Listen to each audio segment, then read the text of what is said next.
আমাদের জাতির পিতা ইব্রাহিম। আল্লাহ এক সময় বললেন, ও ইব্রাহিম, তুমি তোমার সন্তানরে জবাই করো। বাণীর ইতিহাসের মধ্যে শোনা যায় ইব্রাহিম আলাইহিস সালাতু ওয়াস সালাম তার সন্তানরে জবাই করার জন্য মিনার ময়দানে নিয়ে যায়। মিনার ময়দানে নিয়ে যাওয়ার পর ইব্রাহিম তার সন্তানের সাথে একটা পরামর্শ করলো। ডাক দিয়ে বলেন, সন্তান, ইন্নী আরা ফিল মানামি আন্নী আযবাহুকা ফানজুর মাযা তারা। বাবারে, রাতের বেলা স্বপ্নে দেখছি আমি ইব্রাহিম তোমাকে আমি আল্লাহর নামে জবাই করতেছি। আমি স্বপ্নের ব্যাখ্যা অনুযায়ী তোমার এখানে নিয়ে আসলাম। তোমার জন্য আমি এখন কি কাজ করতে পারি বলো? সন্তান আর দেরি করলো না, ডাক দিয়ে কই, বাবা আর দেরি করো না গো, মা তাফআল, আপনি তাড়াতাড়ি করুন যা আপনাকে আদেশ করা হয়েছে। এর মানে জবাই হইতে আমি রাজি আছি। কোন আল্লাহু আকবার। ইব্রাহিম আলাইহিস সালাম জবাই করার জন্য সন্তানের মিনার ময়দানের দক্ষিণ এবং পশ্চিম কর্নারে নিয়ে যায়।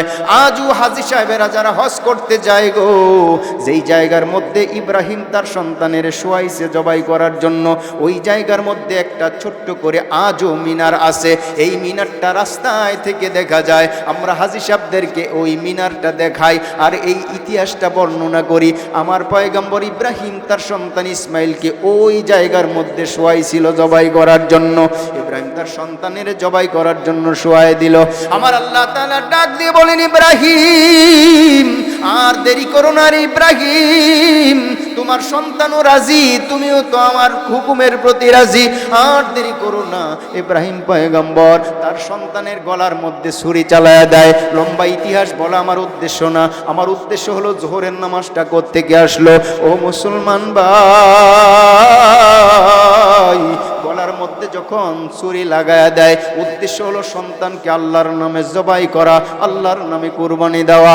রব্বুল আলামিন ডাক দিয়ে বলেন, ইব্রাহিম তুই যতই চেষ্টা করিস না কি রে ইব্রাহিম, তোর ছুরি কিন্তু আমার হুকুমে চলে, তোমার ছুরি কিন্তু তোমার হুকুমে চলে না। জোরে কোন ঠিক কিনা?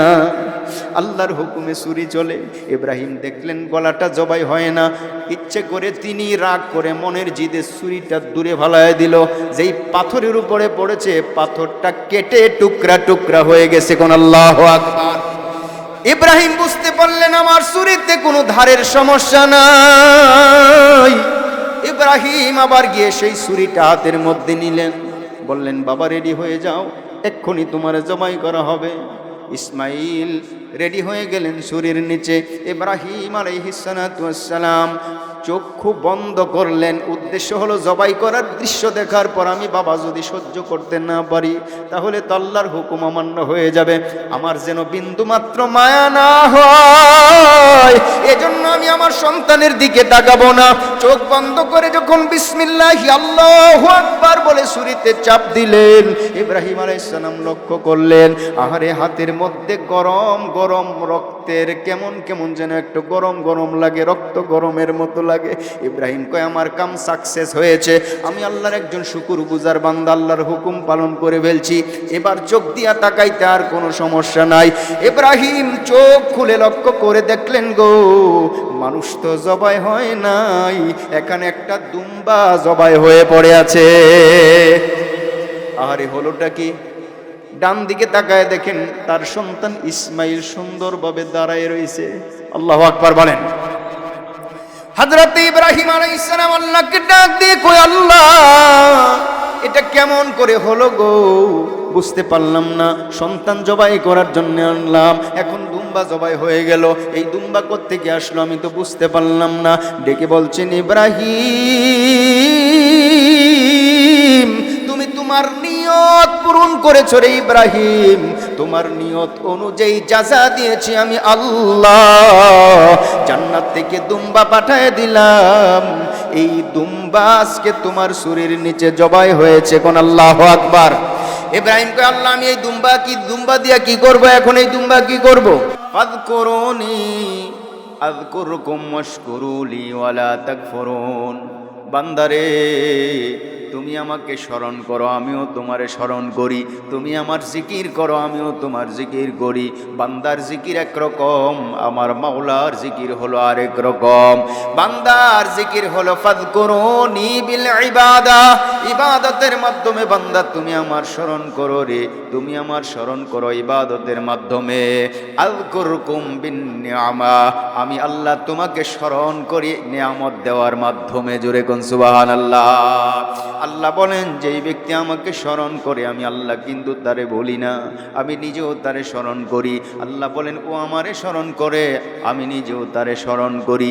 এজন্য আমরা সবাই আল্লাহর স্মরণে থাকতে চাই।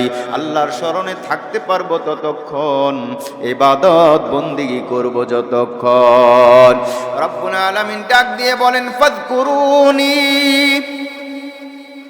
ও বান্দা ফাযকুরুনি, আমার জিকির করো, আমার স্মরণ করো।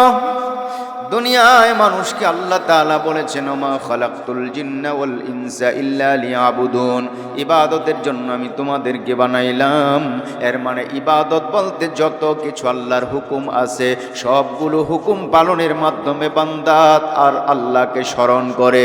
সবগুলো হুকুমের মাধ্যমে বান্দা আল্লাহকে স্মরণ করতে পারে। কেউ নামাজ পড়ে এর মানে আল্লাহকে স্মরণ করে, কেউ রোজা করে আল্লাহকে স্মরণ করে, কেউ হজ করে আল্লাহকে স্মরণ করে, কেউ যাকাত দেয় আল্লাহকে স্মরণ করে, কেউ রাতের বেলা লা ইলাহা ইল্লাল্লাহ লা ইলাহা ইল্লাল্লাহ বলে ও আল্লাহকে স্মরণ করে। ঠিক না বে ঠিক? মুসলমান ভাইরা আমার, আল্লাহ তাআলা বলেন মানুষ বানাইলাম আমাকে স্মরণ করার জন্য। মানুষ যদি আমার জিকির করে গো, আমি আল্লাহ তার জিকির করি। জোরে কোন সুবহানাল্লাহ। মুসলমান ভাইরা আমার, হযরতে মূসা আলাইহিস সালাতু ওয়াস সালাম রাস্তা দিয়ে একদিন পথ ধরে চলতে লাগলেন। আস্তে আস্তে করে পথ ধরে সামনের দিকে যায়। মূসা পয়গম্বর সাল্লাল্লাহু আলাইহি সাল্লাম লক্ষ্য করে দেখলেন মূসা নবীর সামনে একটা সুন্দর পাথর দেখা যায়। আল্লাহকে ডাক দিয়ে বলেন আল্লাহ, এত সুন্দর পাথর জীবনে আমি আর কোনোদিন দেখি নাই গো। মূসা পয়গম্বরকে আমার আল্লাহ ডাক দিয়ে বলেন মূসা রে, তোমার জন্য আর চাইতে আরো বেশি আশ্চর্যজনক বস্তু এই পাথরের মধ্যে আমি রেখে দিয়েছি। মূসা আলাইহিস সালাতু ওয়াস সালাম আল্লাহকে বললেন আল্লাহ, কি আশ্চর্য জিনিস রেখে দিয়েছো গো মাওলা, আমি একটু দেখতে চাই। আমার আল্লাহ ডাক দিয়ে কয় মূসা তুমি ওই পাথরের কাছে যাও। মূসা নবী পাথরের কাছে উপস্থিত হয়ে যায়। আমার আল্লাহ বলেন মূসা রে, তোমার হাতের মধ্যে এটা কি আছে? কয় হিয়া আসায়া, এটা হলো আমার হাতের লাঠি গো আল্লাহ। আল্লাহ তাআলা ডাক দিয়ে বলেন মূসা পয়গম্বর ইদরিব বিআসাক, তোমার হাতের লাঠি দ্বারা তুমি এই পাথরের মধ্যে আঘাত করো। মূসা পয়গম্বর হাতে রাখা পাথরটার উপরে হাতে রাখা লাঠিটা দিয়ে যখন আঘাত করলো, পাথর ভেঙে টুকরা টুকরা হয়ে যায়। আল্লাহ তাআলা আবার ডাক দিয়ে কয় মূসা রে, সবচাইতে বড় অংশ যেই পাথরের খণ্ড আছে মূসা, ওই পাথর খণ্ডের মধ্যে আবার তুমি আঘাত করো। মূসা পয়গম্বর দ্বিতীয়বার আঘাত করলো, আবার ভেঙে টুকরা টুকরা হলো। আল্লাহ ডাক দিয়ে বলেন মূসা রে, এইবার পাথরের টুকরার মধ্যে যেটা তোমার কাছে বড় মনে হয় ওইটার মধ্যে আবার আঘাত করো। মূসা পয়গম্বর নিজের হাতে লাঠি থাকা লাঠিটা দিয়া আবার আঘাত করলেন। এ মুসলমান ভাই, মূসা আলাইহিস সালাম সামনের দিকে লক্ষ্য করে দেখেন এত আশ্চর্যজনক একটা বস্তু দেখে সাথে সাথে মূসা পয়গম্বর সিজদায় পড়ে যায়। রব্বুল আলামিন গায়েব থেকে ডাক দিয়ে মূসা পয়গম্বরকে বলে মূসা কেন তুমি সিজদায় পড়ে গেলা? মূসা ডাক দিয়ে বলেন আল্লাহ গো, এই আশ্চর্য জিনিস আমি জীবনে আর কোনোদিন দেখি নাই। একটা পাথর চতুর্দিক দিয়া প্রচণ্ড রকমের শক্ত একটা পাথর, এটাকে ভাঙতে ভাঙতে ভাঙতে ভাঙতে আমি টুকরা টুকরা করলাম, কিন্তু পাথর ভাঙার পর আমি লক্ষ্য করে দেখলাম একেবারে সর্বশেষ পাথরটা যখন আমি ভাঙলাম, আমি লক্ষ্য করে দেখলাম পাথরের ভিতরে একটা জীবিত একটা পোকা রয়েছে। সুবহানাল্লাহ। মূসা পয়গম্বর ডাক দিয়ে কয় আল্লাহ, শুধু পোকা নয় গো আল্লাহ, পোকার সামনে একটা গাছের সবুজ পাতা দেখা যায়, ওই পাতা পোকাটা কিটকিট কিটকিট করে খায়। আল্লাহরে জিজ্ঞেস করেন আল্লাহ গো, কঠিন পাথরের ভিতরে পোকা কেমনে গেল? আর এই পোকাটা ঘাস খায়, গাছের পাতা খায় গো আল্লাহ। এই পাতাটা ওখানে কেন, কিভাবে কেন গেল গো মাওলা? পাতাটা আবার দেখা দেয় তরু তাজা, আর পোকাটাও জিন্দা। পোকা যে কিটকিট করে খায়, আমার চোখের সামনে আমি সব দেখতে পাই। রব্বুল আলামিন ডাক দিয়ে কয়, মুসা, শুধু পাথর থেকে একটা পোকা বেরিয়ে আসলো, গাছের পাতা খাইতে দেখলা, এতটুকু নয় রে মুসা, তুমি তোমার কানটা পোকার কাছে লাগা দাও। পোকা কি কয় নিজের কানে একটু শোনার চেষ্টা করো। মুসা আলাইহিস সালাতু ওয়াস সালাম নিজের কানটা মুবারক পোকার কাছে লাগাইয়া দেয়। মুসা পয়গম্বর আরো আশ্চর্য হয়ে গেল। মুসা পয়গম্বর শুনতে পাইলেন পোকা গাছের পাতাটা খায়, আমার মাওলার জিকির করে। জোরে কোন সুবহানাল্লাহ। আমার আল্লাহ তাআলার জিকির করে পোকায়। আল্লাহর জিকিরের মধ্যে পোকাটা কোন কোন শব্দগুলো উচ্চারণ করলো? নবীজি সাল্লাল্লাহু আলাইহি ওয়াসাল্লামকে সাহাবীরা জিজ্ঞেস করলেন, নবী গো, মুসা পয়গম্বর পোকার কাছে কানটা লাগাইয়া কোন শব্দগুলো শুনেছে, কি আওয়াজগুলো করেছিল পোকায়? ডাক দিয়ে কয়, সাহাবীরা আমার, পোকার জবান দিয়ে যে আওয়াজটা বের হচ্ছিল, ওই আওয়াজটা হলো সুবহানাল্লাহি মাইয়ারানি, সুবহানাল্লাহি মাইয়ারানি ওয়া ইয়ারযুকু মাকানি ওয়া ইয়ারিফুনি ওয়া লা ইয়ানসানি। এই বাক্যগুলো পোকা লাভ করতে লাগলো। সুবহানাল্লাহি মাইয়ারানি, মহাপবিত্রতা বর্ণনা করছি ওই আল্লাহর, যিনি তার বান্দার সব কিছুর রিজিকের ব্যবস্থা করেন, যিনি আমাকে এই কঠিন পাথরের মধ্যেও দেখতেছেন। ওয়ালা ইয়ানসানি, এই পাথরের মধ্যে যে আমি আছি, আল্লাহ আমাকে ভুলেন না। ওয়া ইয়ারিফু মাকানি, আমার ঠিকানাটাও আমার আল্লাহ তাআলা জানে, আমাকে ভুলেন না। ওয়া ইয়ারযুকুনি, আর আমার জন্য তিনি রিজকের ব্যবস্থা করেছেন। মুসলমান ভাইরা আমার, আল্লাহ তাআলা ডাক দিয়ে বলেন, ফাযকুরুনি আযকুরকুম, বান্দা যদি তুমি আমাকে স্মরণ করো, আমি আল্লাহ তোমাকে স্মরণ করি। একটা পোকারে যদি আমি কঠিন পাথরের ভিতরে বসিয়ে বসিয়ে সবুজ পাতা খাইতে আমি আল্লাহ দিতে পারি গো, তুমি তো 18,000 মাখলুকাতের মধ্যে সেরা। আমি তো বানাইছি তোমাদেরকে শ্রেষ্ঠ করিয়া। আমি ঘোষণা দিলাম, ওয়ালাকাদ কাররামনা বানি আদম, আমি বানি আদমকে সম্মানিত করলাম। তুমি তো আদমের সন্তান, তুমি তো বনি আদম, তুমি তো অটোমেটিক সম্মানিত গো। আমি আল্লাহ যদি পাথরের ভিতরে একটা ছোট্ট পোকারে খাবার খাওয়াইতে পারি, আমি কেন তোমার মতো মাখলুকাত মানুষের ঘরের মানুষকে খাবার খাওয়াইতে পারবো না? আমি খাবার খাওয়াই, শুকরিয়া করো আমার, কিন্তু আমি খাবার খাওয়াই, তুমি শুকরিয়া আদায় করো গিয়া বাবার। জোরে কোন ঠিক কিনা? আমার আল্লাহ তাআলা ডাক দিয়ে বলেন, ফাযকুরুনি, আমাকে স্মরণ করো বান্দা, আযকুরকুম, আমিও তোমাদেরকে স্মরণ করব। মুসা পয়গম্বর পাথর মধ্য থেকে পোকার আওয়াজটা যখন তিনি শুনতে পাইলেন, আশ্চর্য হয়ে গেলেন, আল্লাহ, এই কঠিন পাথরের ভিতরে তুমি কিভাবে খাবারটা পৌঁছাইলা? কঠিন পাথরের ভিতরে কিভাবে পোকাটা জিন্দা রইল? আমার আল্লাহ বলেন, মুসা রে, তুমি কি জানো না, ইন্নাল্লাহ আলা কুল্লি শাইইন কদির, সব ক্ষমতার মালিক যিনি, তিনি কে? আরো জোরে বলেন, তিনি কে? আমার আল্লাহ তাআলা বলেন, আযকুরকুম, আমি আল্লাহ তোমাদেরকে স্মরণ করব। কোনো চিন্তা নাই, তোমার কোনো ভাবনা নাই, তুমি আমারে স্মরণ করো, আমি তোমারে স্মরণ করব। তুমি আমার জিকির করো রে, আমি আল্লাহ তোমার জিকির করব, আমি আল্লাহ তোমার জিকির করব। তুমি আমার জিকির করবা ইবাদতের মাধ্যমে, আর আমি আল্লাহ তোমার জিকির করব নেয়ামতের মাধ্যমে। ইবাদত তুমি করবা, নেয়ামত আমি দিব। তুমি যেমন আমাকে ভুলো না, আমি আল্লাহ তোমারে আদর করে বানাইছি, আমি আল্লাহ তেমন তোমারে ভুলি না। যদি আমি আল্লাহ তোমারে না ভুলি, তাহলে তোমার দুনিয়াও সফল, আখিরাতও সফল। জোরে কোন আল্লাহু আকবার।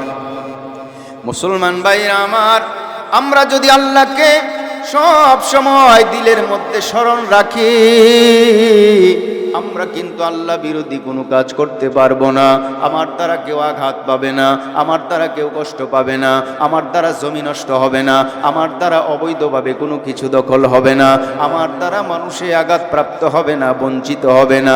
আমি যদি আল্লাহ ভক্ত হই, যদি আমি আল্লাহর স্মরণকারী হই, আল্লাহর কোনো একটা মাখলুকাত আমার দ্বারা কষ্ট পাবে না। জোরে কোন ঠিক কিনা? মূলত যারা মানুষকে কষ্ট দেয় ওরা কিন্তু আল্লাহকে স্মরণ করে না। উলাইকা হুমুল গাফিলুন, এই লোকগুলো হলো আল্লাহ থেকে গাফেল।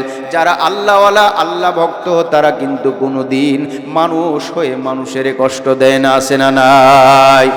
রব্বুল আলামিন বলেন আযকুরকুম, আমি আল্লাহ তোমাদেরকে স্মরণ করব। ফাযকুরুনি, আমারে স্মরণ করো।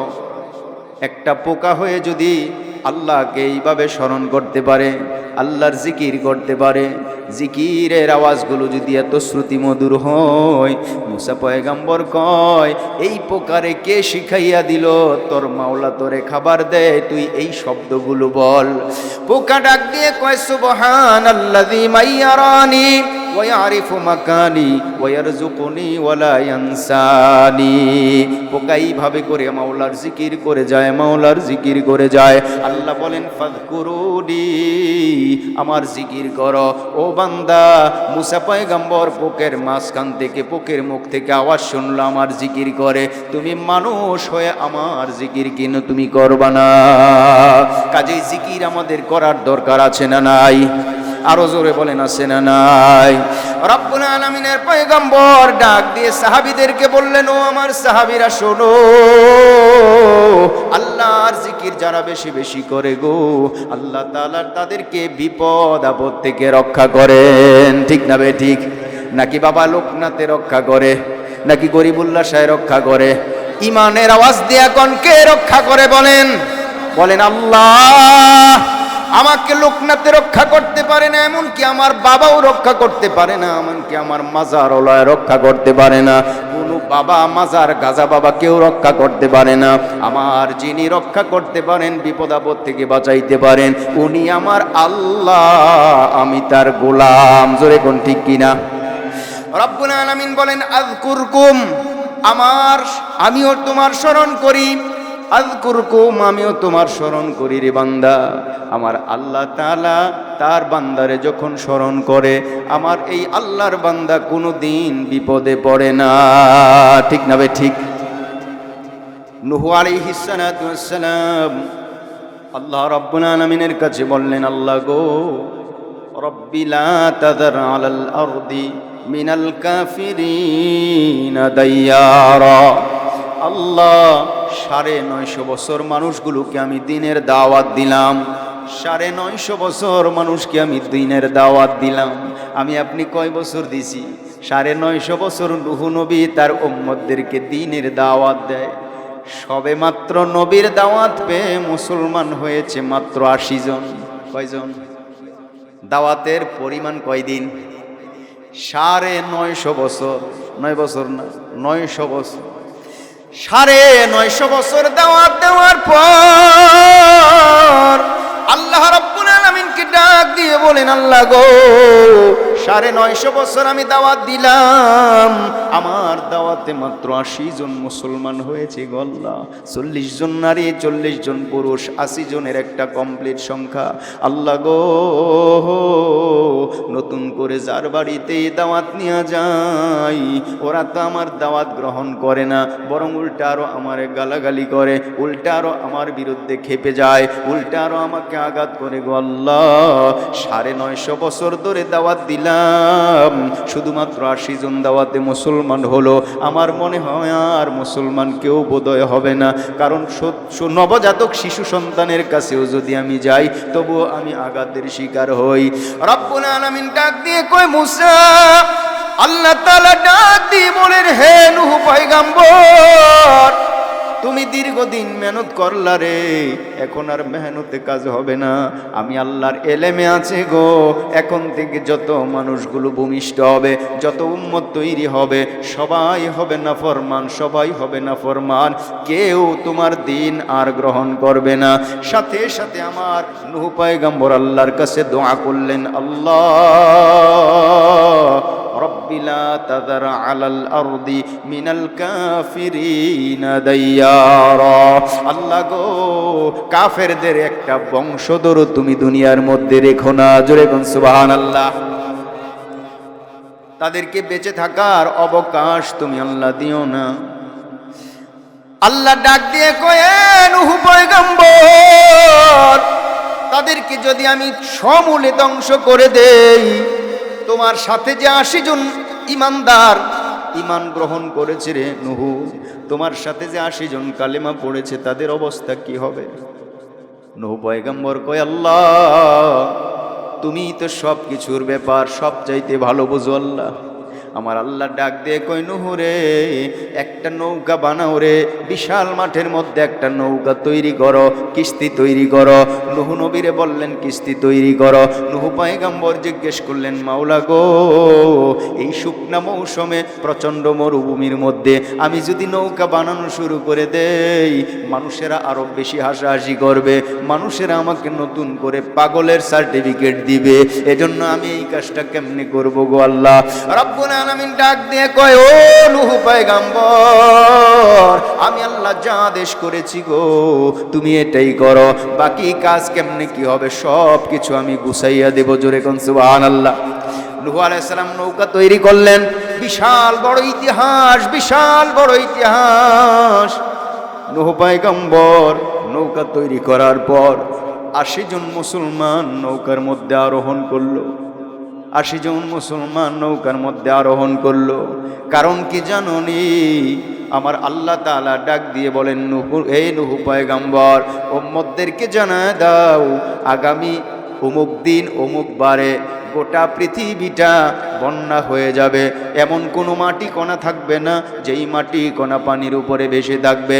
এর মানে হলো আল্লাহর হুকুমে পুরা পৃথিবী বন্যার্ত হয়ে যাবে, পানির নিচে চলে যাবে। বাংলাদেশে বন্যা হয়, ইন্ডিয়া শুকনা থাকে, ইন্ডিয়াতে বন্যা হয়, সৌদি আরবে শুকনা থাকে। সৌদি আরব বন্যা হলে কয় মিশরে কোনো বন্যা নাই। পৃথিবীর কোনো না কোনো জায়গা শুকনা থাকে, থাকে কি থাকে না? রব্বুল আলামিন নূহ পয়গম্বরকে ডাক দিয়ে জানায় দেন, ও নূহ উম্মতদেরকে জানায় দাও, আমি আল্লাহ যেই বন্যা দেব গো, এই বন্যা পৃথিবীর এমন কোনো জায়গা নাই যেখানে পানি পৌঁছবে না, সব জায়গায় পানি পৌঁছে যাবে। এর মানে কোনো একটা শুকনা জায়গা থাকবে না। যেহেতু শুকনা জায়গা থাকবে না গো, ওই মুহূর্তে তুমি তোমার নৌকার মধ্যে ইমানদারদেরকে উঠাইবা। দীর্ঘ অনেক দিন পর আমি আল্লাহ তাআলা পৃথিবীকে আবার আগের মতো ঠিক করে দেব। তখন তোমার উম্মত দ্বারা আবার পৃথিবী ভরপুর হয়ে যাবে, ভালো মানুষের সংখ্যা দ্বারা আবার পৃথিবী ভরপুর হয়ে যাবে। মুসলমান ভাইরা আমার, লম্বা ইতিহাস, ইতিহাস বলা আমার উদ্দেশ্য না। আল্লাহ বলেছেন, ফাযকুরুনি আযকুরকুম, আমার স্মরণ করো রে, আমিও তোমার স্মরণ করব, আমিও তোমার স্মরণ করব। এর মানে হলো আল্লাহ তাআলা আমাদের স্মরণ করবেন। আল্লাহ স্মরণের নমুনাটা কি, আল্লাহ কিভাবে স্মরণ করেন, এই জিনিসটাই আমি আপনাদের সামনে বলতে চাই। মুসলমান ভাই, নূহ পয়গম্বরকে আমার আল্লাহ বলেন, এ নূহ রে, বন্যা কিন্তু আরম্ভ হয়ে যাবে, আর কিন্তু বেশি দিন দেরি নাই, তাড়াতাড়ি তোমার নৌকার মধ্যে লোকগুলো উঠানোর ব্যবস্থা করো। এক বুড়ি মা, একজন বৃদ্ধ মা জঙ্গলার মধ্যে বসবাস করে গো। ওই বৃদ্ধ মার ছেলে নাই, মেয়ে নাই, আত্মীয় স্বজন বলতে কেউ নাই, একজন মাত্র বৃদ্ধা মহিলা। এই বৃদ্ধা মহিলা নূহ পয়গম্বরের হাতে হাত দিয়া কালেমার পতাকা তলে ছায়া গ্রহণ করলো, অর্থাৎ মুসলমান হয়ে গেল।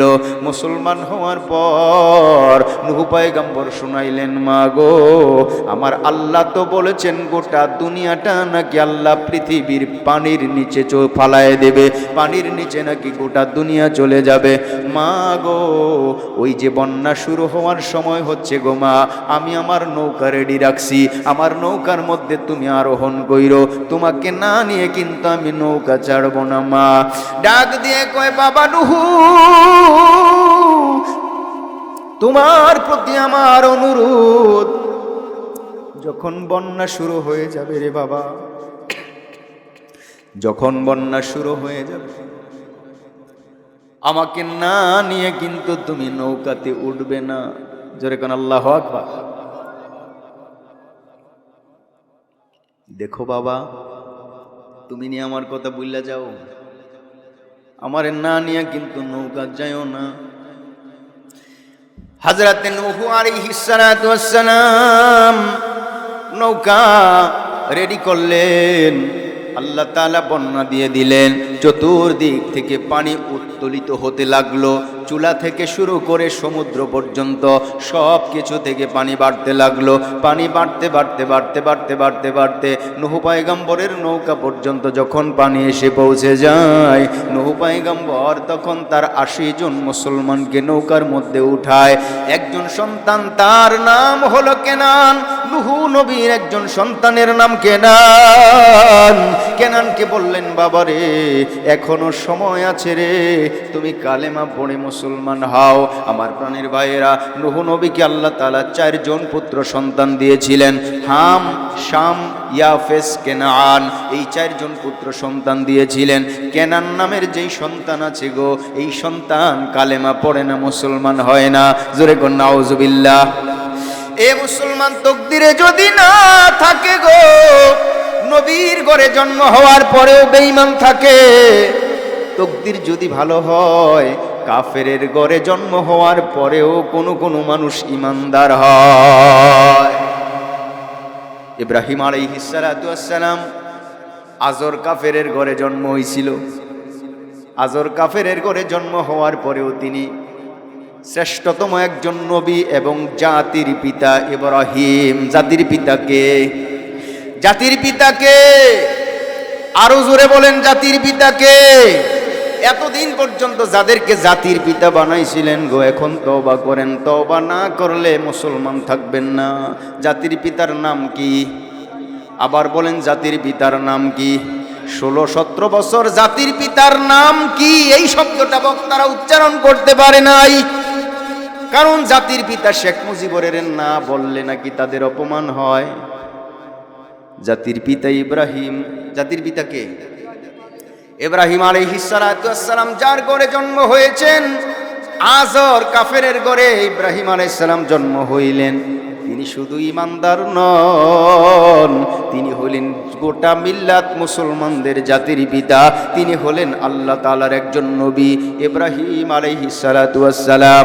অপরদিকে নূহ পয়গম্বরকে আমার আল্লাহ 4 জন সন্তান দান করলেন, হাম, শাম, ইয়াফেস, কেনান। কেনান নামের যেই সন্তান, এই সন্তান কালেমা পড়লো না, মুসলমান হলো না। আমার আল্লাহ বারবার নূহ পয়গম্বরকে বললেন, নূহ রে, তাড়াতাড়ি তোমার সন্তানের কালেমার দাওয়াত দাও। নূহ পয়গম্বর কালেমার দাওয়াত দিছে, কিন্তু তারপরেও মুসলমান হলো না। যখন নৌকা রেডি হয়ে যায়, চতুর্দিক থেকে পানি যখন উপরের দিকে উঠা আরম্ভ করলো, নূহ পয়গম্বর ডাক দিয়ে কয়, বাবা এখনো সময় আছে, তাড়াতাড়ি মুসলমান হও, কালিমা পড়ো আর আমার নৌকার মধ্যে আশ্রয় লও। সন্তান ডাক দিয়ে কয়, বাবা আমি কালেমাও পড়বো না, তোমার নৌকায় আমি চড়বো না। নাউজুবিল্লাহ। কেন বাবা, এখনো কি তোর হেদায়েত আসে না? ডেকে বলে, বাবা গো, আমারে তুমি এত বোকা মনে করো না গো বাবা। দুনিয়ায় জন্মগ্রহণ করার পরে কত বন্যা ওই দেখছি, একদিক দা বন্যা হলে আরেক দিক দা হয় না। বাবা গো, তুমি আমারে এই ধোকা দিও না, আমি তোমার ইসলাম গ্রহণ করব না। ওই দেখো গো, উঁচা একটা পাহাড় দেখা যায়, ওই পাহাড়ের চূড়ায় গিয়ে আমি আশ্রয় গ্রহণ করব। পানি 10 হাত 20 হাত বেশি না হলে 100 হাত হতে পারে। পাহাড়ের চূড়াটা অনেক উঁচা, মাইলকে মাইল উঁচা। ওখানে গিয়ে আমি দাঁড়ায় থাকবো, তাহলে আমি বন্যার হাত থেকে বাঁচতে পারবো। অযথা শুধু আমারে ধোকা দিয়ে মুসলমান হওয়ার জন্য বইল না। আমার আল্লাহ তাআলা ডাক দিয়ে বলেন, এ নূহ পয়গম্বর, তোমার সন্তানকে আর ডাক দিও না গো নূহ, কারণ তার সময় শেষ হয়ে গেছে। নূহ পয়গম্বর বলেন, ইয়া আহলি, আল্লাহ হে তো আমার বংশধর। নূহ পয়গম্বরকে আমার আল্লাহ ডাক দিয়ে বলেন, নূহ রে, তুই জন্ম দিয়েছিস লাইসা মিন আহলিকা, সে তোর বংশধর হওয়ার যোগ্যতা নাই রে। এ নূহ, তুই যদি তোর সন্তানের আরেকটা বার নদী থেকে নৌকাতে উঠার জন্য বলো। নূহ নবীরে বলতেছে, তোমাকে নবুয়তের দপ্তর থেকে তোমার নাম আমি কেটে দেব। এ মুসলমান ভাই, রব্বুল আলামিন ডাক দিয়ে বলেন, নূহ পয়গম্বর, তোমার যত ইমানদার বান্দার আছে সবাইকে তুমি নৌকার উপরে আরোহণ করাও রে। নূহ পয়গম্বর 80 জন মানুষকে আরোহণ করাইলো। তার সন্তান কেনান কিন্তু পানির নিচে ডুবেই মরল। যেহেতু সে এগুলো বিশ্বাস করতো না, সে ছিল নাস্তিক, আল্লাহরেও বিশ্বাস করতো না, মরল, ডুবে মরল। নূহ পয়গম্বর নৌকা যখন পানির উপরে ভাসতে লাগলো, 1 দিন 2 দিন 3 দিন 4 দিন, এভাবে দিনের পরে দিন চলে যায়। নূহ পয়গম্বরের মনে পড়ল ওই বুড়ি মহিলার কথা, যেই বুড়ি মহিলা বলেছিল, বাবারে, আমারে না নিয়া কিন্তু তোমার নৌকা ছাইরো না। নূহ পয়গম্বর চোখের পানিগুলো ফেলে ফেলে কাঁদতেছেন। ডাক দিয়ে বলে, আল্লাহ, আমি যে বড় গুনাহগার।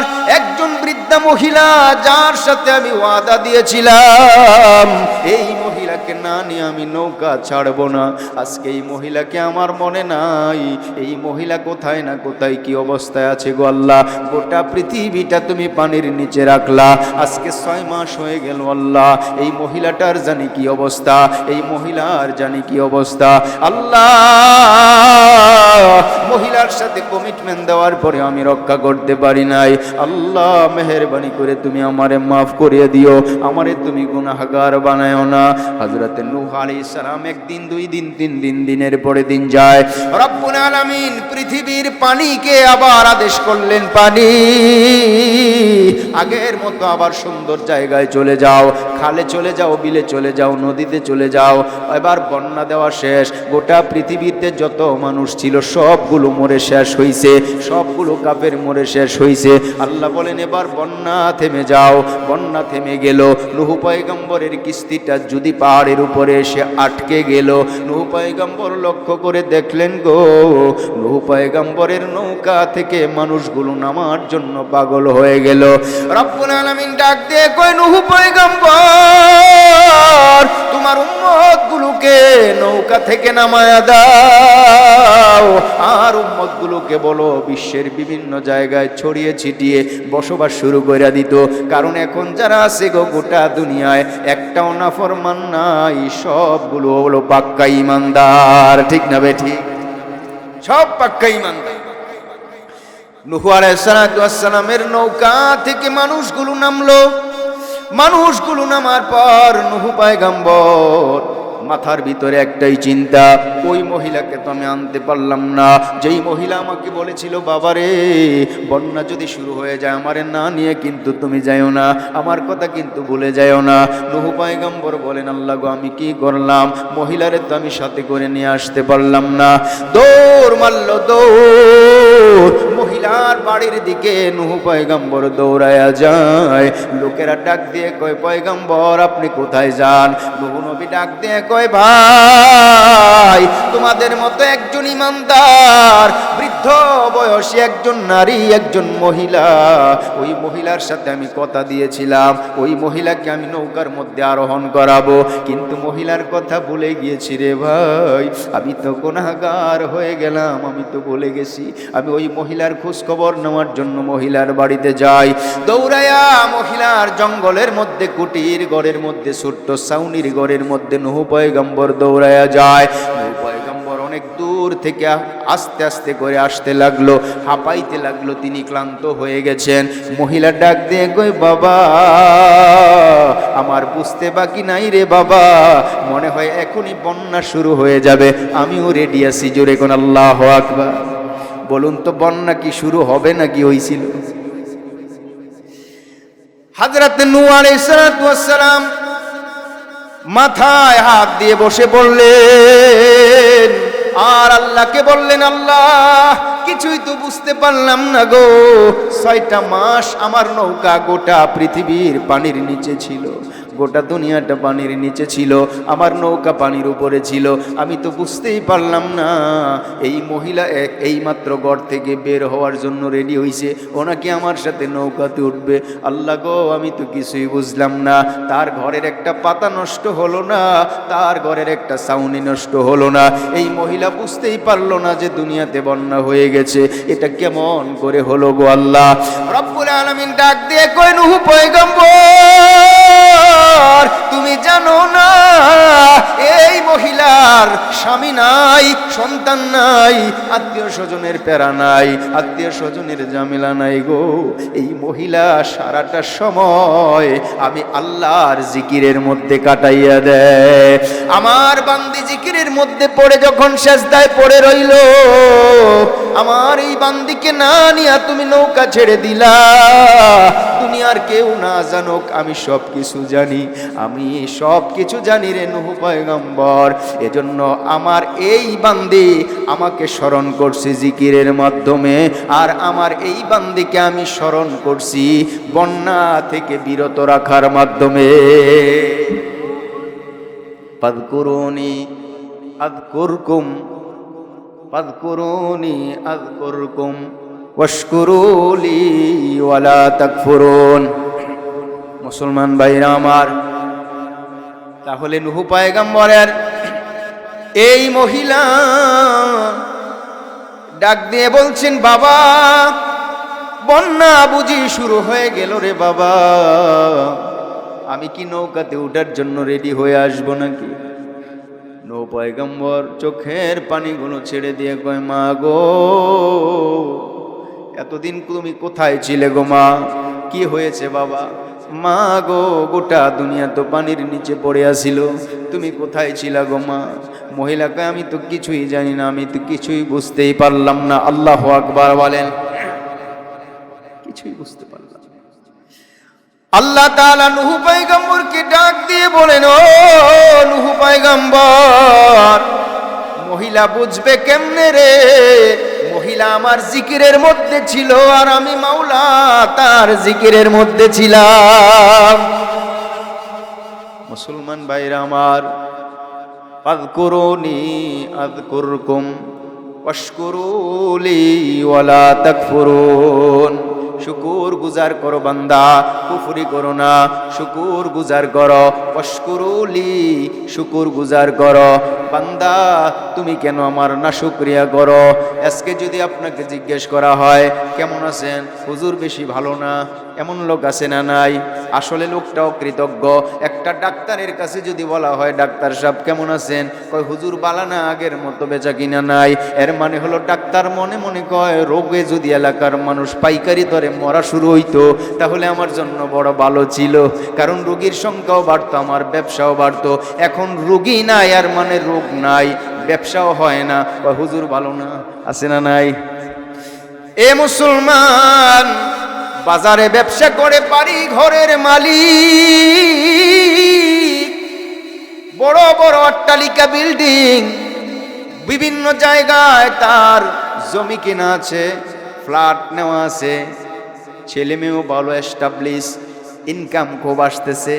ব্যবসায়ী সাহেবকে যদি বলে, ব্যবসায়ী আপনি কেমন হালত, কি অবস্থা আছেন, ব্যবসা কেমন চলে? হুজুর বইলেন না, ব্যবসার বাজার একেবারেই খারাপ, আছে না নাই? আসলে ব্যবসার বাজার খারাপ না, এটা হলো এই লোকটার দিল খারাপ, মন খারাপ, অন্তর খারাপ, ঠিক না বে ঠিক? আর মানে শুকরিয়া নেই। আল্লাহ বলেন, ওয়াশকুরুলি, আমার শুকরিয়া আদায় করো। সম্পদ বাদ দাও বান্দা, যেই পা দিয়ে হেঁটে হেঁটে তুমি এই মাহফিলের ময়দানে আসলা গো, এই পায়ের দামটা যে কত বেশি তুমি জানো না। এখন ধরে নাও তোমার কোনো পাও নাই, হেঁটে বাড়িতে যেতে পারো না, হেঁটে বাজারে যাইতে পারো না, হেঁটে ঘরে যাইতে পারো না, ঘর থেকে বাথরুমে যাইতে পারো না। এবার চিন্তা করো, আমি হাসপাতালে যাব, একটা পায়ের ব্যবস্থা করব, পা লাগাই আনবো। মনে মনে চিন্তা করলো, যদি একটা পাও লাগাই, এই পাওটার দাম কত হতে পারে? এই পাওটার দাম কয়েক কোটি হইতে পারে। যেই পাও দিয়া সচল করে আমি হাঁটতে পারবো, কয়েক কোটি একটা পায়ের দাম। জোরে কোন ঠিক না বে ঠিক? যদি বলা হয় 1 কোটি টাকা তোমারে আমি দান করব, তুমি তোমার পাও দিয়া দাও, সুস্থ বিবেকের মানুষ কিন্তু একটা পা দিয়ে 1 কোটি টাকা নিবে না, ঠিক না বে ঠিক? কারণ এই পাগলেও জানে যে আমার পায়ের মূল্য 1 কোটি টাকার চাইতে বেশি। যদি বলা হয় তোমাকে আল্লাহ তাআলা 2টি চোখ দিয়েছে, একটা চোখ তুমি খুলে বিক্রি করে ফেলো, তোমারে কয়েক কোটি টাকা দেওয়া হবে। সুস্থ জ্ঞানের মানুষ বলবে, আমি টাকার মাধ্যমে আমি চোখ বিক্রি করতে চাই না, কারণ ওই জানে যে তার চোখের মূল্য কয়েক কোটি টাকার চাইতেও বেশি, ঠিক কিনা? এর মানে হলো আল্লাহ তাআলা বলেন, তোমাদেরকে আমি পা দিলাম, পায়ের মধ্যে যে আমি কোটি কোটি টাকার যন্ত্র ফিট করে দিলাম, কিন্না এনে দেখো কত টাকা তোমার লাগে। আল্লাহ বলেন, তোমারে আমি চোখ দিলাম, চোখ নামক নেয়ামতের ভিতরে আমি দৃষ্টি শক্তি দিলাম, যখন এটা বন্ধ হয়ে যায় ঠিক করতে দেখো কয় টাকা লাগে। এর মানে হলো এইভাবে তোমারে মুখ দিলাম, দেখো একটা মুখ লাগাইতে কত লাগে।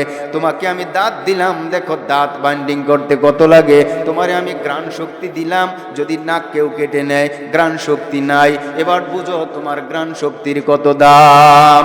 এইভাবে করে আল্লাহ বলেন, তোমাদেরকে আমি নেয়ামত দান করলাম। প্রত্যেকটা নিয়ামত যদি গণনা শুরু করে দাও, এক একটা মানুষের বডির মধ্যে আল্লাহ তাআলা 1000 রকমের নিয়ামত দিয়েছে। জোরে কোন ঠিক কিনা?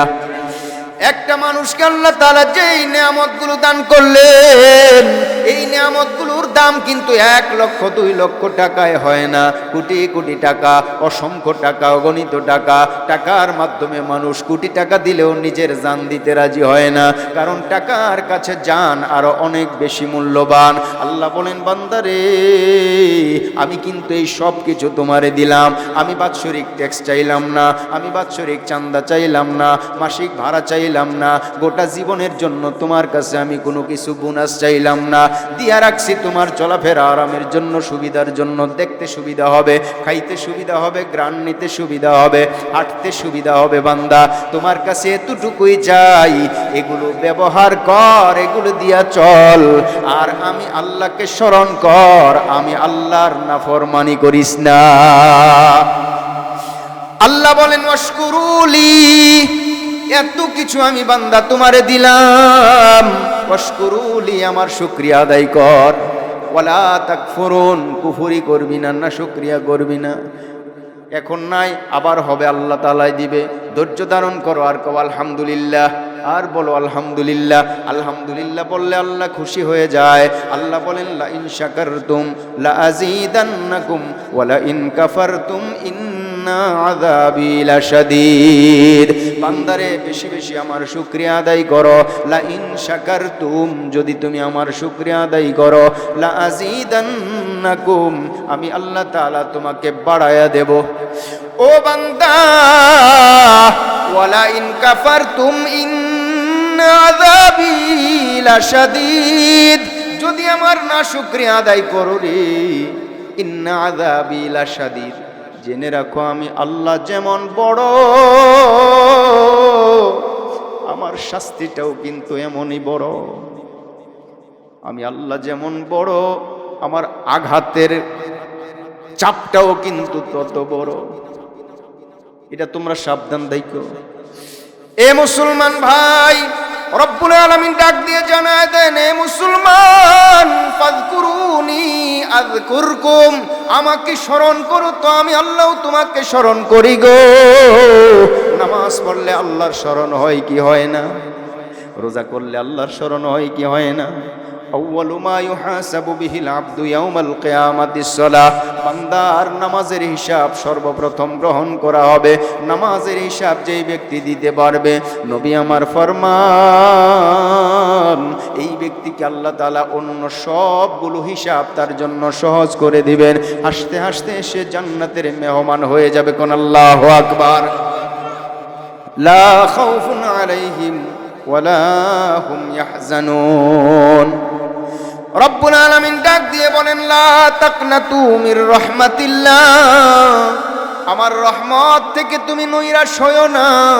তুমি মনে করেছো পাহাড় পরিমাণ গুনাহ আমি করে ফেলেছি, আমার আল্লাহ বলেন তোর পাহাড় পরিমাণ গুনার চাইতে আমার ক্ষমার পাওয়ারটা আরো অনেক বেশি।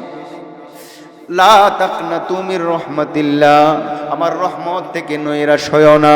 বাজ আ গর কাফেরো বুত পুরুস্তি বাজ সদবরাগার তওবা শিকস্তি বাজ আ। আমার আল্লাহ ডাক দিয়ে বলেন, ও কাফেরেরা, ও নাফরমানেরা, তোরাও দরজা খোলা আছে, তোরাও ফিরে আয়। একবার তওবা করে আবার তওবা বাংলি, একবার তওবা করে আবার তওবা বাংলি, এইভাবে শতবার তওবা করে করে তওবা বাংলি। তারপরেও আমার দরজা খোলা আছে রে বান্দা, তুই আমার কাছে আবার ফিরে আয়, কারণ আমি তোমার স্রষ্টা, তোমারে আমি অনেক আদর করে বানাইলাম। সুবহানাল্লাহ। রব্বুল আলামিন আমাদের কি বানাইলেন, নামাজ আমাদের জন্য বাধ্যতামূলক করে দিলেন। আমরা যদি আল্লাহর দেওয়া নামাজগুলো আদায় করি, আমরা যদি আল্লাহর হুকুমগুলো পালন করি, আমার আল্লাহ বলেন, লা খাউফুন আলাইহিম ওয়ালা হুম ইয়াহজানুন, তোমার কোনো চিন্তা নাই, তোমার কোনো ভাবনা নাই, তোমার কোনো টেনশন নাই। জোরে কোন আল্লাহু আকবার। এ মুসলমান ভাই, আল্লাহ তাআলা আমাদের উপরে 5 ওয়াক্তের নামাজ ফরজ করছেন। কয় ওয়াক্তের নামাজ? 5 ওয়াক্তের নামাজ ফরজ করছেন। আল্লাহ বলেন, ফাযকুরুনি, আমাকে স্মরণ করো। এর মানে হলো 5 ওয়াক্তের নামাজের মাধ্যমে আমাকে স্মরণ করো। আমরা যদি আল্লাহর স্মরণকারী বান্দা হই, আমরা যদি আল্লাহর পাগল বান্দা হই, আমরা যদি আল্লাহর প্রকৃত বান্দা হই, তাহলে আল্লাহর স্মরণের জন্য নামাজের চাইতে আর উত্তম কোনো পথ নাই। জোরে কোন ঠিক কিনা? রব্বুল আলামিন ফজর নামাজ দান করলেন, যোহর, আসর, মাগরিব, ঈশা, এইভাবে করে 5 ওয়াক্তের নামাজ আমাদের জন্য ফরজ করলেন। আল্লাহ বলেন, বান্দারে, নামাজগুলি আদায় করে কবরে আসবা। নির্জন কবরে তোমার কোনো সাথী নাই, কোনো বাতি নাই, কোনো বন্ধু নাই। কবরে যাওয়ার পর তুমি বড় একা হয়ে যাইবা। ওইখানে তোমার কোনো সাহায্যকারী নাই, তোমার বাবা যায় না তোমার কবরের মধ্যে প্রশ্নের জবাব দেওয়ার জন্য, তোমার মা যাবে না, তোমার আত্মীয় স্বজন কেউ যাবে না। একলা কবরে, অন্ধকার কবরের মধ্যে তুমি পড়ে থাকবে রে বান্দা। ওই কথা স্মরণ করে করে আমার নামাজগুলো পড়। আমার আল্লাহ বলেন, যার নামাজ ঠিক আছে রে মুসলমান, কবরে যাওয়ার পর নামাজগুলো তার চতুর্দিকে আল্লাহর সৃষ্টি জিন্দা মাখলুক হয়ে দাঁড়ায় যাইব। জোরে কোন আল্লাহু আকবার। ফেরেশতারা বলবে, মার রব্বুকা, নামাজ বলবে, বাদ দাও, চুপ করো। আরে ও যেই জবাব দিব, আমরা এখানে রেডি আছি, দাঁড়ানো আছি। আল্লাহু আকবার বলেন। নামাজ বলবে, বান্দারে ঘুম থেকে জাগ্রত কইরো না, আরামের ঘুম ঘুমাইছে, যা কিছু দরকার আমারে জিজ্ঞাসা করো। আরে বেটা, তোমারে তো চিনলাম না। কয়, আমি হইলাম এই ব্যক্তির নামাজ, দুনিয়াতে থাকতে এই ব্যক্তি আমারে সুন্দর মতো আদায় করছে। মুসলমান ভাই, ফেরেশতারা আল্লাহকে বলবে, আল্লাহ গো, এখানে যাওয়ার পর পরিচয় দিল এরা নাকি তার নামাজ, এই লোক তো ঘুমায় রয়েছে, তারে তো কোনো জিজ্ঞাসাই করতে পারলাম না। আমার আল্লাহ বলেন, এ ফেরেশতারা রে, চুপ করো, জিজ্ঞেস করার দরকার নাই। এই ব্যক্তি দুনিয়ায় থাকতে আমাকে করেছে স্মরণ, আর কবরে যাওয়ার পর আমি আল্লাহ তাকে করি স্মরণ। কানাউমাতিল আরুস, ঘুমায় থাকো, কোনো টেনশন নাই, কোনো চিন্তা নাই। লা খাউফুন আলাইহিম ওয়ালা হুম ইয়াহজানুন। আমার প্রাণের ভাইয়েরা, একটু সামান্য কষ্ট হয় বলে নামাজ আমরা অনেক সময় পড়ি না, ছেড়ে দেই। ফজর ওয়াক্ত নামাজ পড়লে শীতের দিনে কনকনে শীত, ওযু করতে কষ্ট আছে না নাই? এশা রক্ত অজু করতে কষ্ট আছে, ফজরে রক্ত আছে, এর মানে ভিজা পানি ঠান্ডা পানি দিয়ে অজু করতে বড় ভয় লাগে। আহারে না জানি আমার শরীরটা ঠান্ডা হয়ে যায়, এখন পারবো না, এখন পারবো না। নবী আমার ফরমান, গরমের দিনের নামাজের চাইতে গো শীতের দিনের নামাজের সওয়াব বেশি। এ মুসলমান ভাই, আল্লাহ তাআলা তার পয়গম্বরকে বলেছেন, নবী গো আপনার সাহাবীরা যে জিজ্ঞেস করলো এই নামাজ 5 ওয়াক্তের নামাজ কিভাবে দুনিয়াতে আসলো, নবী আপনি জবাব দেন, আমি আপনাকে বলে দিতেছি। আল্লাহু আকবার বলেন।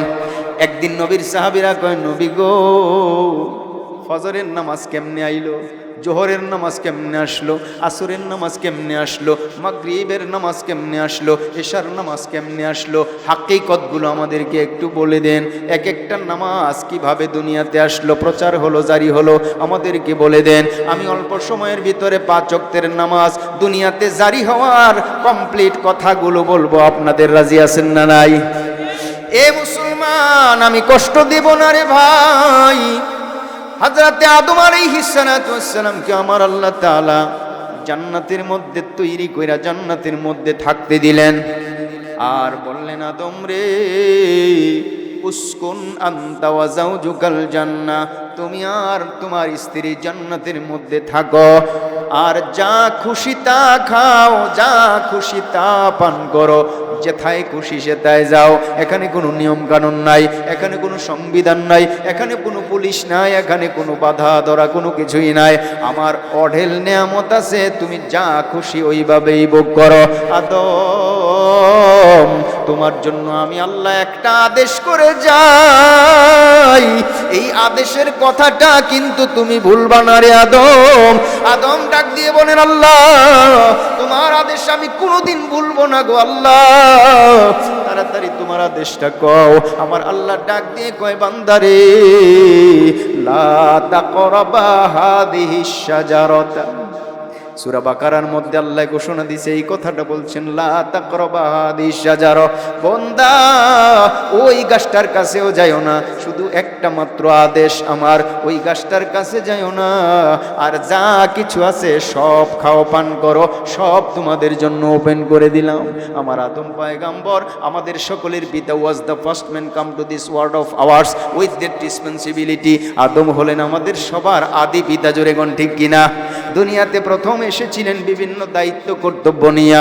এই আদম আল্লাহকে ডাক দিয়ে বলেন, আল্লাহ গো তোমার কথা আমি ইনশাআল্লাহ সব সময় স্মরণ রাখবো, তোমার আদেশ আমি অমান্য করব না। আদম আলাইহিস সালাতু ওয়াস সালাম আর আমাদের মা, সকলের মা হাওয়া আলাইহিস সালাম, আদম আর হাওয়া দুজন জান্নাতের ভিতরে ঘুমায়। দীর্ঘদিন ধরে আমাদের মা একটা আওয়াজ শুনতে পায়, বাইরে কে যেন একেবারে অনুনয় বিনুনয় করে করে কান্দে, একটা আওয়াজ শোনা যায়। আমার বাবা ঘুমন্ত, মা জাগ্রত। মা চিন্তা করতে লাগলো, অনেক দিন ধরে আওয়াজটা শুনতেছি, কিসের আওয়াজ, একটু বাইরে বের হয়ে দেখি। দরজাটা খোলার পর আমাদের সকলের মা হাওয়া আলাইহিস সালাতু ওয়াস সালাম যে দৃশ্যটা দেখলেন, দরজা খুলে দেখেন বাইরে একজন সুন্দর সুদর্শন সুপুরুষ, দাড়িগুলো সাদা, একটা পাগড়ি পরিহিত, সুন্দর জামা গায়ে। ডাক দিয়ে বলেন, এ তোমাকে তো আমি চিনি না, এই দরজার সামনে এতদিন কেন তুমি কান্দো গো? লোকটা বলতেছে, তুমি বুঝবা না, কারণ তুমি মহিলা মানুষ, তোমার জ্ঞান কম, তুমি বুঝবা না। দেখো দেখো আমার চুল সাদা হয়েছে, আমার দাড়ি সাদা হয়েছে, এর মানে হলো আমাকে আমার আল্লাহ অনেক আগে, তোমাদের আগে সৃষ্টি করেছেন। আমাকে সৃষ্টি করার পর এখানে রেখে দিয়েছেন, রাইখা আমাকে সব কিছুর জ্ঞান দান করেছেন। এ মা গো, আমি তো আমার জন্য কান্দি না, আমি তোমাদের জন্য কান্দি, আমি তোমাদের জন্য কান্দি। আমার মা হাওয়া ডাক দিয়ে কয়, কেন আমার জন্য কান্দেন? আমরা তো জান্নাতের ভিতরে ভালোই আছি। না, এই ভালো থাকার নাম ভালো থাকা না, যদি চিরদিন থাকতে পারো তার নাম হলো ভালো থাকা। আমি চোখের সামনে দেখতেছি তোমারে আর বেশি দিন এই ভালো থাকার জায়গায় রাখা হবে না। ডাক দিয়ে কয়ে, বৃদ্ধ মানুষ, বুড়া মানুষ, তুমি কিভাবে জানতে পারলা যে আমাদেরকে এই জান্নাতে বেশি দিন থাকতে দেওয়া হবে না? ও মহিলা, তুমি জানো না আল্লাহ সব কিছু তোমাদের জন্য ফ্রি করছেন। একটা জায়গা আছে দেখায় বলছেন লা তাকরাবা হাযিহিশ শাজারা, ওখানে যাবি না, ওই গাছের ফল খাবি না। কেন নিষেধ করছে জানো নি? যদি তোমরা চিরদিনের জন্য জান্নাতে থাকতে চাও, ওই গাছের ফল তোমাদেরকে খাইতে হবে। যদি খাইতে পারো, আল্লাহ তোমাদেরকে আর কোনোদিন জান্নাত থেকে বের করবেন না। আর যদি না খাও, কিছুদিন পরে তোমাদেরকে দুনিয়ার দিকে বিদায় করে দেবে, জান্নাত থেকে বের করে দেবে। আমার মা শয়তানের চক্রান্ত বুঝতে পারলেন না। আস্তে আস্তে আস্তে আস্তে করে ঠিকই তো, ভালোই তো বলতেছো তুমি, কথাগুলো তো মজাই লাগে। শয়তান ডাক দিয়ে কই, মা আমার সাথে আসো গো মা, ওই গাছের কাছে নিয়ে যাই। গাছের কাছে নিয়ে যাওয়ার পর মা দেখলেন ফলগুলো উপরের দিকে উঠে আছে। শয়তান গাছের ডাল নোয়ায় দিছে। শয়তান সহযোগিতা করলো মাকে গন্ধম ফল খাওয়ার জন্য। আমার মা, আপনার মা হাওয়া আলাইহিস সালাম গন্ধম ফল ভক্ষণ করলেন। স্বামীর জন্য কয়েকটা ফল জান্নাতের ভিতরে নিয়ে আসলেন। ডাক দিয়ে কয়, প্রাণের স্বামী তাড়াতাড়ি ঘুম থেকে উঠেন গো, বাইরে গিয়েছিলাম, সুস্বাদু একটা ফল খেয়েছিলাম, এত মজার ফল আর কোনোদিন খাই নাই। আমার বাবা, আপনার বাবা আদম আলাইহিস সালাতু ওয়াস সালাম কিছু ঘুমন্ত, কিছু জাগ্রত, তন্দ্রাচ্ছন্ন অবস্থায়। কি হয়েছে, কি হয়েছে, দাও দাও দেখি তো, দাও। হাতের মধ্যে ফলটা দেওয়ার পর আমার পিতা, আপনার পিতা আদম পয়গম্বর যখন ফলটা মুখের মধ্যে দিয়া চাবান দিয়েছে, রসগুলো আস্তে আস্তে করে বের হওয়া শুরু হয়ে গেল। সাথে সাথে আল্লাহ তাআলার পয়গম্বর আদমের মনে পড়ে যায়, আহারে এটা তো ওই গাছের ফল যেই গাছের কাছে যাওয়ার জন্য আমার আল্লাহ নিষেধ করেছে আর বলেছে লা তাকরাবা হাযিহিশ শাজারা, ওই গাছটার কাছেও যাও না। আরে আমি এটা কি করলাম, আমি কি করলাম? এটা তো আমি নিষিদ্ধ গাছের ফল খাইতেছি, এটা তো গন্ধম ফল। আদম পয়গম্বর কয়, ফলের রস যখন আমার মুখে পরিপূর্ণভাবে ভরে গেল, গলার ভিতরে এখনো যায় নাই, আমি আর দেরি করলাম না। আমার গলার ভিতরের মধ্য থেকে যেই খাদ্য নালীটা আছে গো, যেই নালীটা দিয়ে খাদ্য ভিতরের দিকে যায়, আমি আদম দেরি না করে ওই খাদ্য নালীটারে একেবারে চাপ দিয়ে ধরলাম, চ্যাপটা করে ফেললাম, যেন আমার ভিতরে কোনো বিন্দু মাত্র রসকস না যায়। হযরতে আদম আলাইহিস সালাতু ওয়াস সালাম এইভাবে নিজের গলাকে যখন টাট করে ধরলেন, এই যে একটা জোরে চাপ দিয়েছেন, এই চাপের কারণে পৃথিবীর সব পুরুষ মানুষগুলোর কণ্ঠ ফুলে গেছে, আছে না নাই? কিন্তু আমার মায়েদের কিন্তু কণ্ঠ ফুলা নাই, কণ্ঠনালী কিন্তু ফুলা না, ঠিক কিনা? আমার আল্লাহ ডাক দিয়ে গো আদম, যাও যাও, উসকুন আনতা ওয়া যাওজুকাল জান্নাতা। এই আদেশ করার পরে আল্লাহ এবার বলেন, ইহবিতু মিনহা জামিয়া, যাও দুনিয়াতে যাও, এই জান্নাতে থাকার মতো উপযুক্ততা এখন তোমরা আর নাই, যাও দুনিয়ার মধ্যে নেমে যাও। আল্লাহ তাআলার পয়গম্বর আদম কিন্তু ফল খাইলেন না, আমার মা কিন্তু ফল খেয়ে ফেলেছে, জোরে কোন ঠিক কিনা? আমার আল্লাহ ডাক দিয়ে বলেন, ও আদম, তোমার স্ত্রী যে ফল খেয়ে ফেলেছে, ফলটা তো ছিল নাপাকের জাত, নাপাক। কাজে এই নাপাকের জাত, নাপাক থেকে পরিষ্কার করার জন্য আমি আল্লাহ প্রত্যেক মাসে মাসে মহিলাদেরকে ঋতুস্রাবের ব্যবস্থা করে দিছি। আল্লাহু আকবার বলেন। মুসলমান ভাই, দুনিয়াতে আসলেন হযরতে আদম আর হাওয়া। দুনিয়াতে আসার পর একজন আরেকজনের সাথে সাক্ষাৎ নাই, কেউ শ্রীলঙ্কা, কেউ জেদ্দা, এইভাবে করে দুইজন দুই দেশে। ম্যান ইজ সোশ্যাল অ্যানিমেল, মানুষ হলো সামাজিক জীব। এবার সমাজ নষ্ট হয়ে গেছে, স্বামী একদিকে, তার স্ত্রী আরেকদিকে, কারোর সাথে কোনো সাক্ষাৎ নাই। আল্লাহর কাছে দোয়া করেন, আল্লাহ জান্নাতের নাজ নেয়ামত ভোগ করেছিলাম, জান্নাতের ভিতরে কত শান্তিতে ছিলাম, আজকে আমার স্ত্রী কোথায় আমি বলতে পারবো না। আল্লাহ কেমন আছে, কোথায় আছে তাও জানি না গো আল্লাহ। শেষ পর্যন্ত আমার আল্লাহ তাআলা 350 বছর পরে আদম পয়গম্বরের দোয়া কবুল করছেন। আদম আলাইহিস সালাতু ওয়াস সালামকে আল্লাহ তাআলা হজ করার নির্দেশ দিয়েছে, কোন আল্লাহু আকবার। একদিন জিবরাইল আলাইহিস সালাতু ওয়াস সালাম উপস্থিত হইলেন আর বলেন, ও আদি পিতা আদম, আপনাকে আল্লাহ তাআলা মাফ করে দিয়েছেন, কোন আল্লাহু আকবার। কেন গো 300 বছর কান্নাম, মাফ হলো না? 350 বছর হয়ে গেল, ক্ষমা হলো না, আজকে কেন ক্ষমা হলো? ভাই আজকে তো আপনি দয়াল নবীর শানে দুরূদ সালাম পাঠ করেছিলেন গো, এই জন্য আল্লাহ তাআলা আজকে আপনাকে ক্ষমা করে দিয়েছেন। দয়াল নবীর দাম আছে না নাই? কার কথা স্মরণ করছে? নবীজির কথা। আদম আলাইহিস সালাম নবীজির শানে দুরূদ সালাম পাঠ করে আল্লাহর কাছে দোয়া করলেন, রব্বানা যালামনা আনফুসানা ওয়া ইল্লাম তাগফির লানা ওয়া তারহামনা লানাকুনান্না মিনাল খাসিরিন। এইভাবে করে যখন তিনি দোয়া করলেন, বিহাক্কি মুহাম্মাদিন আসআলুকা, বিহাক্কি মুহাম্মদ, মুহাম্মদের নাম নিয়ে দুরূদ সালাম পড়লেন, আল্লাহর কাছে রোনাজারি করলেন, আল্লাহ আদম পয়গম্বরকে মাফ করে দিল। পূর্ব দিগন্ত ফর্সা হওয়া শুরু করলো, সূর্য যখন উঠে উঠে অবস্থা, শুকরিয়া আদায় কইরা আদম 2 রাকাত নামাজ আল্লাহর দরবারে পড়ে ফেলেছে। কোন আল্লাহু আকবার।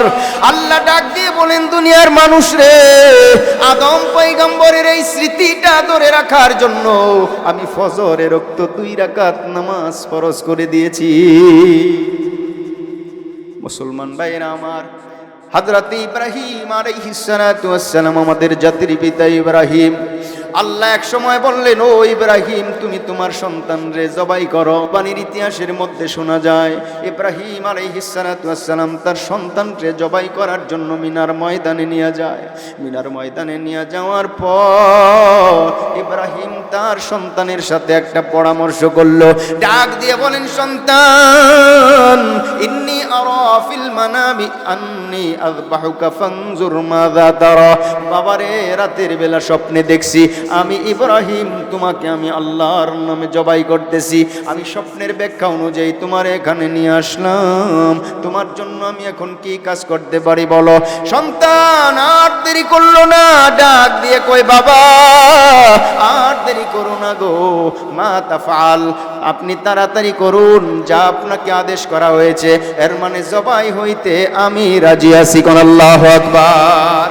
ইব্রাহিম আলাইহিস সালাম জবাই করার জন্য সন্তানের মিনার ময়দানের দক্ষিণ এবং পশ্চিম কর্নারে নিয়ে যায়। আজও হাজী সাহেবেরা যারা হজ করতে যায় গো, যেই জায়গার মধ্যে ইব্রাহিম তার সন্তানের শোয়াইছে জবাই করার জন্য, ওই জায়গার মধ্যে একটা ছোট্ট করে আজও মিনার আছে। এই মিনারটা রাস্তায় থেকে দেখা যায়, আমরা হাজী সাহেবদেরকে ওই মিনারটা দেখাই আর এই ইতিহাসটা বর্ণনা করি। আমার পয়গম্বর ইব্রাহিম তার সন্তান ইসমাইলকে ওই জায়গার মধ্যে শোয়াইছিল জবাই করার জন্য। ইব্রাহিম তার সন্তানের জবাই করার জন্য শোয়াই দিল।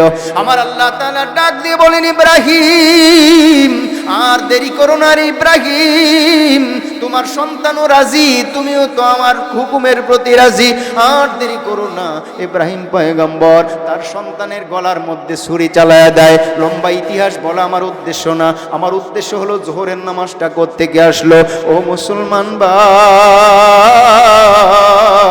গলার মধ্যে যখন ছুরি লাগায়া দেয়, উদ্দেশ্য হলো সন্তানকে আল্লাহর নামে জবাই করা, আল্লাহর নামে কুরবানি দেওয়া। রব্বুল আলামিন ডাক দিয়ে বলেন, ইব্রাহিম তুই যতই চেষ্টা করিস না কি রে ইব্রাহিম, তোর ছুরি কিন্তু আমার হুকুমে চলে, তোমার ছুরি কিন্তু তোমার হুকুমে চলে না। জোরে কোন ঠিক কিনা? আল্লাহর হুকুমে ছুরি চলে। ইব্রাহিম দেখলেন গলাটা জবাই হয় না, ইচ্ছে করে তিনি রাগ করে মনের জিদে ছুরিটা দূরে ভালায় দিল। যেই পাথরের উপরে পড়েছে, পাথরটা কেটে টুকরা টুকরা হয়ে গেছে। কোন আল্লাহু আকবার।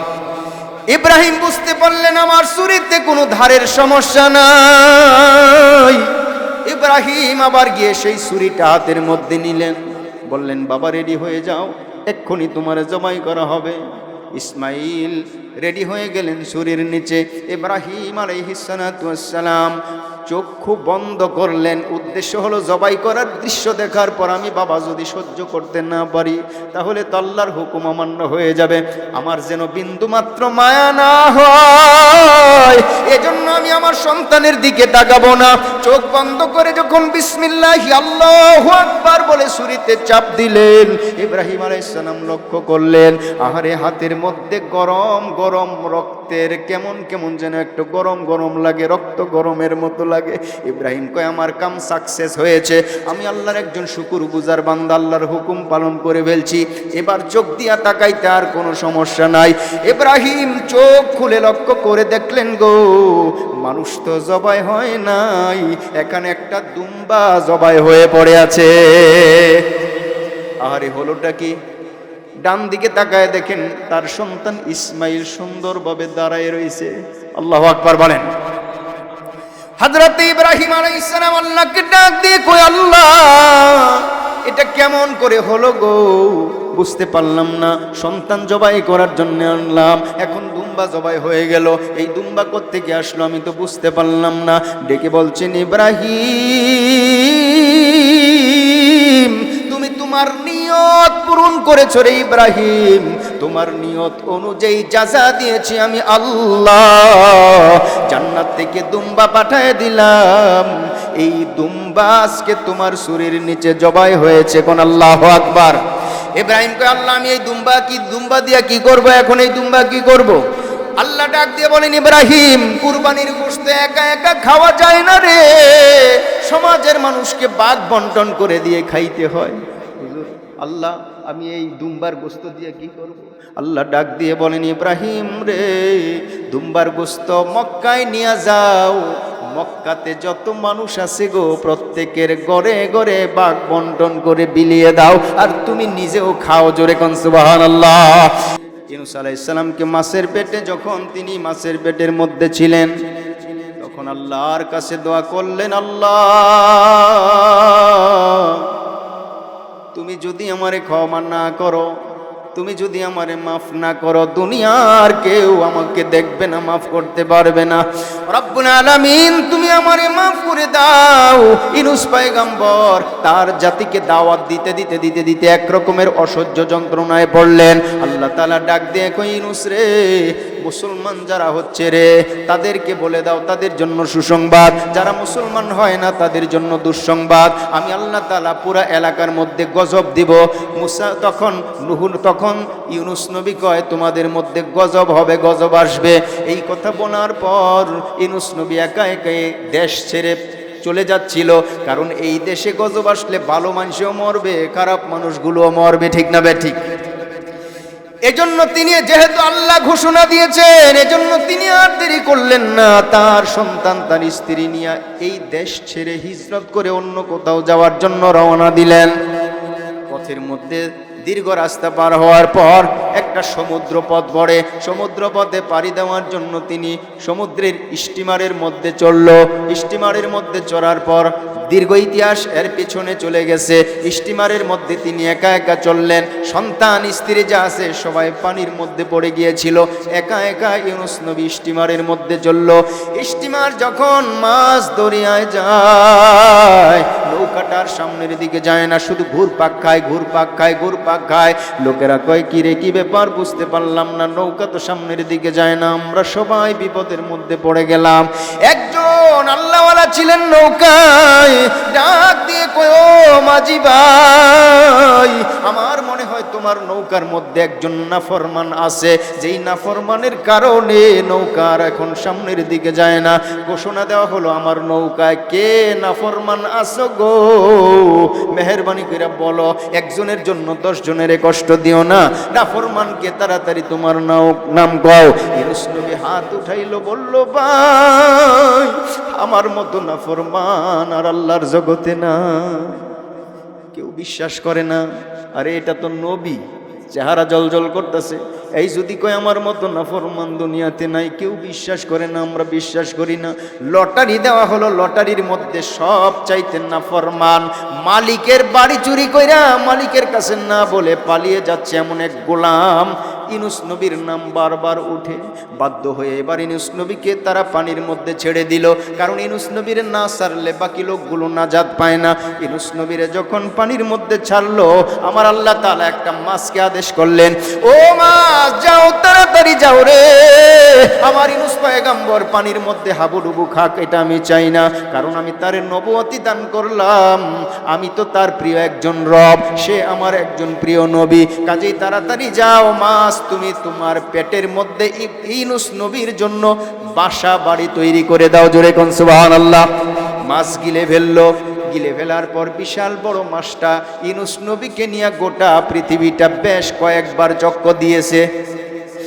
ইউনূস আলাইহিস সালাতু ওয়াস সালাম সূর্যের আলো দেখে না, বাতাস পায় না, চন্দ্র দেখে না, তারকারাজি দেখে না। একদিন দুই দিন এভাবে দিনের পরে দিন যায়, আর ইউনূস পয়গম্বর দোয়া করলেন, আল্লাহ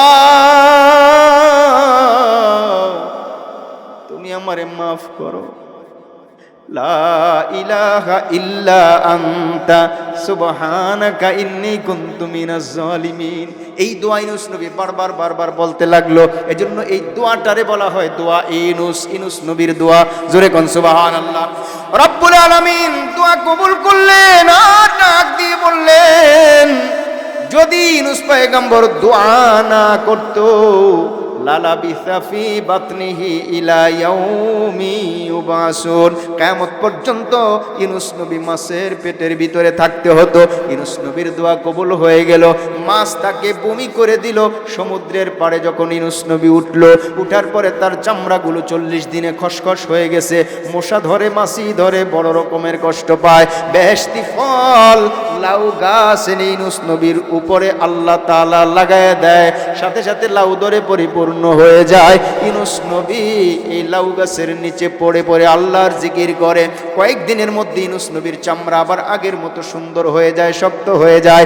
ইউনূস আলাইহিস সালাতু ওয়াস সালাম আল্লাহর শুকরিয়া আদায় করার পর বিকাল বেলা, আসরের সময় হয়ে গেল, বিকাল বেলা, তখন তিনি 4 রাকাত নামাজ পড়েছেন আল্লাহর শুকরিয়ায়। আল্লাহ বলেন, এই 4 রাকাত স্মরণ করার জন্য আমি আসরের 4 রাকাত নামাজ ফরজ করে দিলাম।